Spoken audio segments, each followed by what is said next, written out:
चलिए जी, अब हम करते हैं वीएसटी या वेंट्रिकुलर सेप्टल डिफेक्ट। ये भी आपको काफ़ी इम्पोर्टेंट है। और वेंट्रिकुलर सेप्टल डिफेक्ट जो है वो आपका मोस्ट कॉमन जो कंजेंटल हार्ट डिजीज़ में जो सबसे मोस्ट कॉमन प्रॉब्लम है वो है वेंट्रिकुलर सेप्टल डिफेक्ट ओवरऑल। लेकिन अगर हम बात करें कि सियानोटिक हार्ट डिजीज़ की बात करें कि most common cyanotic heart congenital heart defect कौन सा है, तो वो हमारा टॉप है। सो हम बात करते हैं वीएसटी की। तो वीएसटी में मेनली प्रॉब्लम क्या आता है, जो सेप्टम होता है वेंट्रिकल्स के दरमियान, उनमें एक डिफेक्ट रह जाता है। नॉर्मली क्या होता है कि जब एम्ब्रियोलॉजिकली जो कार्डियक के बन रहा होता है, तो बनने के दौरान सेप्टम बनता है। तो सेप्टम बनने में ये होता है कि ऊपर से जो है मेम्ब्रेनस लेयर जो है ना वो आ रही होती है। यहाँ पे एक होता है एंडोकार्डियल कुशन, वहाँ से आ रही होती है सेप्टम, और नीचे से जो है मस्कुलर जो लेयर है ना वो आ रही होती है किसकी, सेप्टम की। सो ये ऊपर जाती है और ये नीचे से आती है मेम्ब्रेनस, तो ये दोनों मिलके इसको क्लोज़ कर देते हैं। लेकिन होता ये है, अगर ये दोनों क्लोज़ ना हो तो यहाँ पे एक डिफेक्ट रह जाता है जिसे हम कहते हैं वेंट्रिकुलर सेप्टल डिफेक्ट। सो अब प्रॉब्लम क्या आती है, ये है वेंट्रिकुलर सेप्टल डिफेक्ट्स, ठीक है। तो यहाँ पे हमारा जो है ना वो ब्लड आया, ठीक है, एट्रियम में, एट्रियम से आया वेंट्रिकल में, और वेंट्रिकल से गया पल्मोनरी ट्रंक के अंदर, और वहाँ से ट्रंक से होता हुआ दोबारा जो है ना ब्लड आएगा किसके अंदर, लेफ़्ट एट्रियम में, लेफ़्ट एट्रियम से लेफ़्ट वेंट्रिकल में, लेफ़्ट वेंट्रिकल से जो है वो एओर्टा में जाता है। ये नॉर्मल है। लेकिन क्या होता है कि चूँकि यहाँ पे जो है प्रेशर ज़्यादा होता है, ब्लड प्रेशर जो है ना, मतलब ब्लड ज़्यादा यहाँ पे होता है, सो यहाँ पे प्रेशर ज़्यादा होता है। प्रेशर ज़्यादा होने की वजह से जो मूवमेंट होती है ब्लड की, वो होती है लेफ़्ट टू राइट की तरफ, जो है वो होती है सेप्टम के दरमियान। अगर सेप्टम ये डिफेक्ट है तो यहाँ पे लेफ़्ट टू राइट जो है ना वो शंटिंग हो रही होगी। इट मीन्स कि यहाँ पे जो होगा वो ऑक्सीजनेटेड ब्लड होगा, और यहाँ पे जो होगा वो डीऑक्सीजनेटेड ब्लड होगा। सो ऑक्सीजनेटेड ब्लड जो है वो यहाँ पे आ रहा है और दोबारा से ऑक्सीजनेट हो रहा है। इसका मतलब ये है यहाँ पे हाइपर जो है ना वो ऑक्सीजनेशन हो रही होती है, ऑक्सीजन जो है वो ज़्यादा हो रही होती है। सो इसमें मेनली सियानोसिस नहीं होती। इट मीन्स कि यहाँ पे कोई भी जो है ब्लड जो है वो विदाउट ऑक्सीजनेशन आगे पास नहीं होता बॉडी के अंदर। सो ये एसियानोटिक हार्ट डिजीज़ है। हमने पहले भी डिस्कस किया था कि ये एसियानोटिक जो है उसमें आ रहा होता है। ओके जी। लेकिन बाज़ औक़ात क्या होता है कि अगर सपोज़ करें ये डिफेक्ट जो है वो बड़ा था, ठीक है, यहाँ से यहाँ पे शंटिंग हो रही थी, शंटिंग होने की वजह से यहाँ पे जो ब्लड है वो ज़्यादा होगा। ब्लड जब यहाँ पे ज़्यादा आ रहा है तो ये पल्मोनरी ट्रंक के अंदर ज़्यादा जाएगा।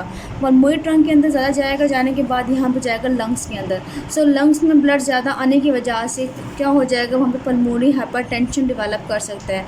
जब पल्मोनरी हाइपरटेंशन डेवलप कर जाएगा तो क्या होगा, इस तरफ जो है प्रेशर वो ज़्यादा इंक्रीज़ कर जाएगा। जब यहाँ प्रेशर ज़्यादा होगा तो राइट टू लेफ़्ट शंटिंग होना स्टार्ट हो जाएगी। सो राइट टू लेफ़्ट शंटिंग जिसे हम कहते हैं आइसन मेंजर फिजियोलॉजी कहते हैं। आइसन मेंजर जो है वो इसकी प्रॉब्लम आ जाती है। इसमें लिखा आता है कि राइट टू लेफ्ट शंटिंग होती है।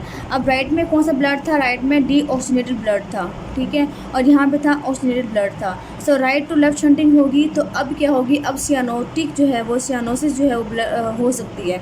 सो ऐसा पेशेंट जिसमें पहले वीएसटी का डिफेक्ट था लेकिन सियानोसिस नहीं थी, लेकिन अब अगर उसमें सियानोसिस होना स्टार्ट हो गई है, इट मीन्स कि उसमें आइसन मेंजर जो है वो फिजियोलॉजी स्टार्ट हो गई है। सो ये आपने इसके अंदर याद रखना है। इसके अलावा क्योंकि पहले जो था वो इसके अंदर ब्लड ज़्यादा था, वो पंप कर रहा था यहाँ पे, सो यहाँ की इसकी हाइपरट्रॉफी हो सकती है, और राइट की भी हाइपरट्रॉफी और लेफ़्ट की दोनों की हाइपरट्रॉफी जो है वो हो सकती है, जिसे हम कहते हैं बाई वेंट्रिकुलर हाइपरट्रॉफी डेवलप कर सकती है। अब जो ये डिफेक्ट है हमारा वीएसटी का डिफेक्ट है, वेंट्रिकुलर सेप्टल डिफेक्ट है, ये मेनली क्या होता है कि इसमें मेम्ब्रेनस पार्ट भी हो सकता है और मस्कुलर जो है पार्ट उसके अंदर भी हो सकता है। जैसे कि मैंने आपको बताया कि जब डेवलपमेंट होती है तो मेम्ब्रेनस पार्ट होता है और जो होता है मस्कुलर पार्ट होता है। सो यहाँ पे डिफेक्ट भी हो सकता है और यहाँ पे डिफेक्ट भी हो सकता है, लेकिन मोस्टली जो डिफेक्ट होता है वो मेम्ब्रेनस पार्ट में ही होता है। इसके अलावा अगर हम बात करें इसके साइज़ की, तो हम साइज़ के अकॉर्डिंग इसको माइल्ड, मॉडरेट और जो है सीवियर में हम स्मॉल कह सकते हैं, मॉडरेट कह सकते हैं, और इसके अलावा जो है ना वो लार्ज में भी आ सकता है। अब अगर हम बात करें स्मॉल की, तो स्मॉल में जो मेनली साइज़ होता है वो मेनली 0.5 सेंटीमीटर से कम होता है, कि इसका सेप्टम का जो साइज़ है वो 0.5 सेंटीमीटर से कम होता है। मॉडरेट में जो आएगा 0.5 to 1 का इसका एरिया होगा, लेकिन अगर 1 से ज़्यादा हो जाए, ठीक है, अगर 1 से ज़्यादा हो जाए तो हम कहते हैं लार्ज डिफेक्ट में आता है। तो हम तीनों को ही स्टडी करेंगे। अगर स्मॉल है तो पेशेंट लेट प्रेजेंटेशन हो सकती है, कोई इतना खास प्रॉब्लम नहीं होता, लेकिन अगर लार्ज डिफेक्ट है तो पेशेंट जो है वो अर्ली प्रेजेंटेशन इसकी हो सकती है। नेक्स्ट हम देखते हैं कि क्या क्लिनिकल फाइंडिंग्स होती हैं या पेशेंट जो है किस तरह प्रेजेंट करता है, हमारे कौन कौन से डायग्नोस्टिक पॉइंट्स हैं जो कि आते होते हैं। ये वो हो रही है लेफ़्ट टू राइट शंटिंग हो रही है। सो यहाँ ब्लड ज़्यादा एक्यूमुलेट हो रहा है, ब्लड ज़्यादा हो रहा है तो ये जाएगा लंग्स के अंदर, ठीक है। अब लंग्स में ब्लड ज़्यादा जा रहा है, इसका मतलब ये है कि वहाँ पे जो मार्किंग्स होती हैं, वेसल्स जो होती हैं, वो कंजेशन स्टार्ट हो जाएगी, उनकी जो है ब्लड ज़्यादा जा रहा है वहाँ पे, सो वहाँ पे पल्मोनरी एडीमा हो सकता है। पल्मोनरी एडीमा के चांसेस ज़्यादा होते हैं क्योंकि वहाँ पे ज़्यादा ब्लड जाने की वजह से फ्लूइड जो है वो बाहर निकल सकता है। सो पल्मोनरी एडीमा की वजह से क्या होगा, इसको डिस्निया डेवलप कर जाएगा। जब भी पेशेंट जो है वो कहते हैं कि जब ब्रेस्ट फीडिंग कर रहा होता है, ब्रेस्ट फीडिंग के दौरान जो है उसको स्वेटिंग स्टार्ट हो जाती है। क्यों? क्योंकि एक्सर्शन पे उसको स्वेटिंग स्टार्ट हो जाती है। सो एक जो प्रेजेंटेशन होती है, माँ कहती है कि उसको जो है वो डिस्निया है और स्वेटिंग स्टार्ट होती है जब वो फीडिंग करता है। सो एक बात तो ये हो गई है।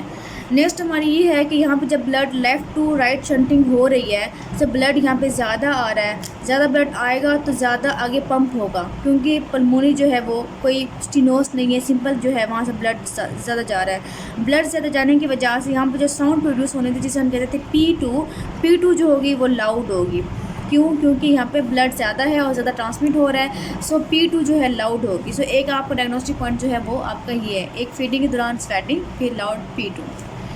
फिर इसके अलावा जब डिस्निया होगा, रेस्पिरेटरी रेट भी जो है वो बहुत ज़्यादा इंक्रीज़ इसके अंदर कर जाएगा। ये हमारे जो है क्लिनिकल फाइंडिंग्स के अंदर आ रहे होते हैं। अब होता ये है क्योंकि जब वो फीडिंग करता है, स्वेटिंग होती है, उसको प्रॉब्लम हो रही होती है, डिस्निया होता है उसको, इस वजह से जो क्या होता है कि वो पेशेंट जो है, बच्चा जो है वो सही से फीड नहीं कर पाता, तो फेलियर टू थ्राइव होता है। मतलब उसका जो वेट होता है वो उसकी एज से बहुत कम होता है, उसका जो है वो काफ़ी 3, 4, 5 जो केजी है उससे कम वेट होता है, उसका जो वेट है वो गेन नहीं होता।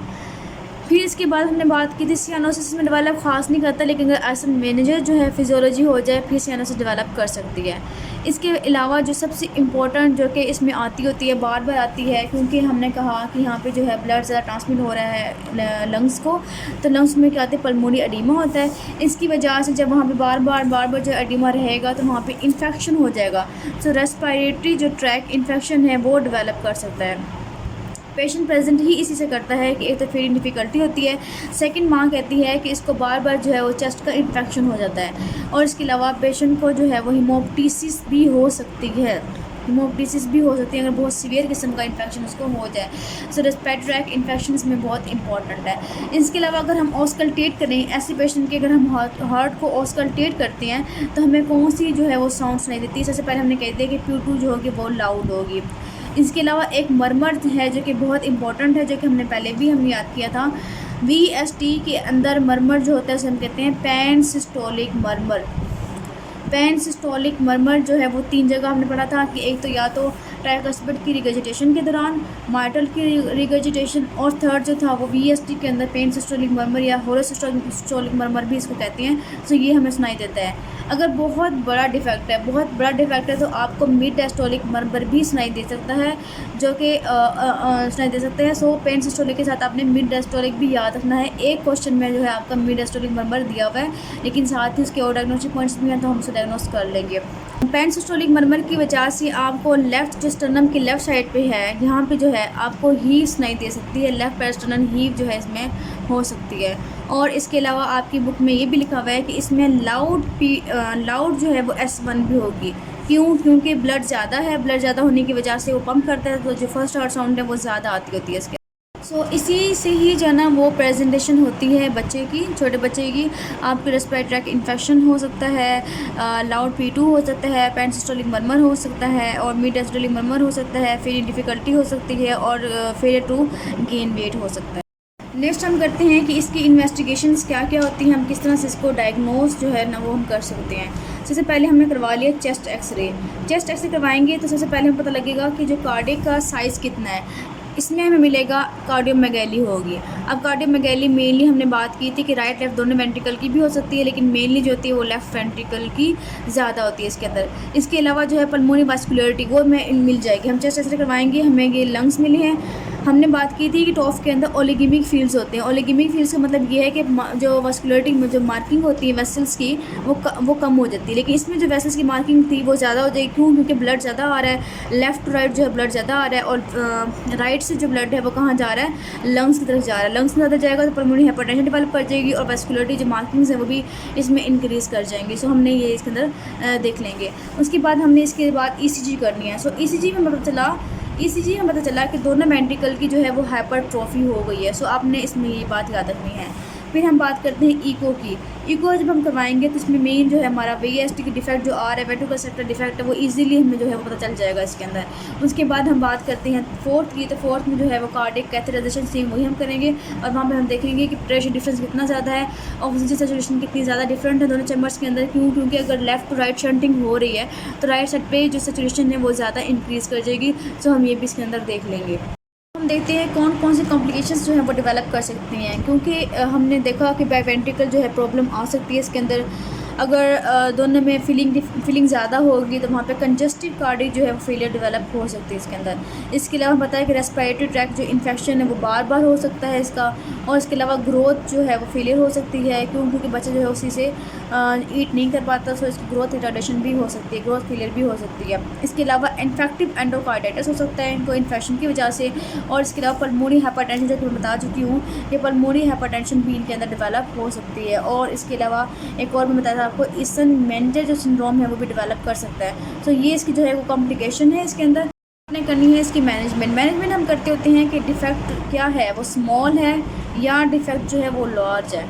ठीक है, अगर तो स्मॉल डिफेक्ट है तो हम सिर्फ और सिर्फ रीएश्योर करते हैं, हम पेरेंट्स से कहते हैं कि कोई इतना बड़ा मसला नहीं है, ये बिल्कुल ठीक होगा। बस उसे कहते हैं कि आपने न्यूट्रिशन पे ध्यान देना है इसकी, ठीक है, और ग्रोथ पे ध्यान देनी है। बस हम उसको रीएश्योर करवा रहे होते हैं। लेकिन अगर लार्ज डिफेक्ट है वीएसटी का तो फिर हमने उसको मेडिकली मैनेजमेंट करना होता है। हम मेडिकली भी कर सकते हैं, हम सर्जिकली भी कर सकते हैं। पहले हम देखते हैं कि मेडिकली हमने किस तरह करना है। मेडिकली सेम वही है जो कि हम कंजस्टिव कार्डियक फेलियर के लिए कंट्रोल करवा रहे होते हैं, सेम वही। आपने इसके अंदर डाइजोक्सिन देनी है, डायरेटिक्स देनी है, और वेजोडाइलेटर्स जो है आप इसमें दे रहे होती हैं। सेम वैसे ही आपने इसको ट्रीट करना होता है। अगर उसको कोई इन्फेक्शन हो रहा है पल्मोनी का बार बार, तो आपने इसमें एंटीबायोटिक्स देनी है। और इसके अलावा पल्मोनी की जो सिम्टम्स है उसे कंट्रोल करने, सपोज पल्मोनी एडिमा हो गया तो उसे कंट्रोल करने के लिए, उसे ट्रीट करने के लिए आप उसे जो है सिम्टोमेटिकली जो है वो उसे ट्रीट कर रहे होते हैं। फिर हम बात करते हैं सर्जिकल की। अब सर्जिकल में हमने किस तरह करना है और कब करना है। सर्जिकल तब करते होते हैं जब क्लियर जो है वो ज़्यादा हो, डिफेक्ट जो है वो ज़्यादा हो। तो हम किस तरह क्लोज करते हैं, हम लगाते होते हैं प्रोस्थेटिक पैच लगा के, ठीक है, प्रोस्थेटिक पैच लगा के जो इसको क्लोज करवा देती है वीएसटी को। ये इसकी ट्रीटमेंट है। अब इसकी लिखी हुई है कि हम सर्जरी की इंडिकेशन पढ़ लेते हैं, कब कब हमें सर्जरी करवा रही है। पहली बात ये कि अगर हार्ट फेलियर हो गया है, ठीक है, बहुत ज़्यादा शदीद किस्म का हार्ट फेलियर की तरफ जा रहा है, तो हमने करवा देना है। सेकंड क्या है, पल्मोनी हाइपरटेंशन डेवलप कर रहा है, तब हम करवा देंगे। या क्रोनिक ओवरलोड, बहुत वॉल्यूम का जो है वो ज़्यादा ओवरलोड हो गया है, ठीक है, तो वो वॉल्यूम का ओवरलोड हो गया तब करवा देंगे।